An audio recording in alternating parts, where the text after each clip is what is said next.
দেখো কী বলছে, অমিত নাকি ট্রাভেল করছে এ থেকে বি 80 কিলোমিটার/আওয়ার স্পিডে। মানে এখান থেকে যদি এটা তুমি 80 কিলোমিটার পার স্পিডে অ্যাভারেজ, ঠিক আছে, 80 কিলোমিটার/স্পিডে যাচ্ছে অ্যাভারেজ, ঠিক আছে।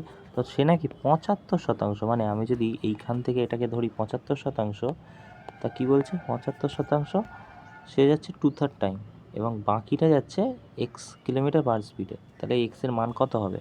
ধরো 75% মানে ধরো এখান থেকে 75%, এটা ঠিক আছে।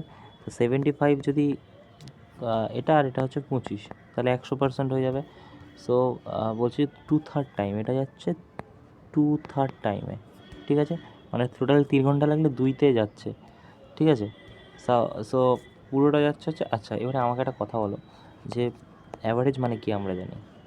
অ্যাভারেজ মানে কী জানি আমরা? অ্যাভারেজ মানে টোটাল, মানে যখন আমরা বয়সের ক্ষেত্রে লিখতাম 20 বয়স, ঠিক আছে, চারজনের অ্যাভারেজ বয়স হচ্ছে 20, তাহলে 80 হচ্ছে টোটাল চারজনের বয়সের যোগফল। সেম টোটাল এখানে ডিস্টেন্সের যোগফল কত হয়ে যাবে? 3 যদি টোটাল ডিস্টেন্স হয়, 80 যদি অ্যাভারেজ হয়, তা টোটাল অ্যাভারেজ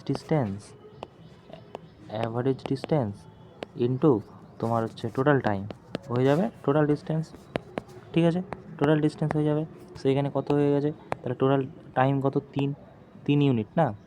সো 3 ইউনিট আর 80 কিলোমিটার/আওয়ার, তাহলে 3×8 = 24, 240 হচ্ছে ডিস্টেন্স, টোটাল ডিস্টেন্স। এবারে 240-এর মধ্যে বলছে 75% হচ্ছে তোমার 2/3 নিয়েছে। তো 75% যদি 2/3 নেয়, তাহলে 25% কত হবে?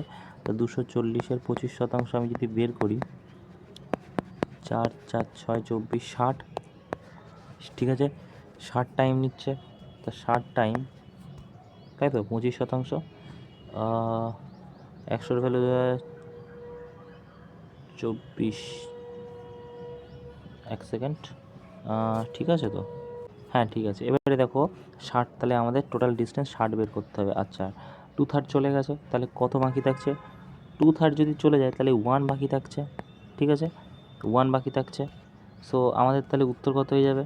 উত্তর হয়ে যাবে, দেখো 2/3 তো চলে গেছে, 2 তো চলে গেছে এখানে, বাকি থাকছে 1, 2-এর মধ্যে। সো এক টাইমটা এখানে লাগে, 1 টাইম যদি 60 দিয়ে করো, তাহলে 60ই হয়ে যাবে। সেটার উত্তর হয়ে যাবে কত? 60। ওকে, তাহলে 60 কিলোমিটার/আওয়ারে ও দৌড়বে।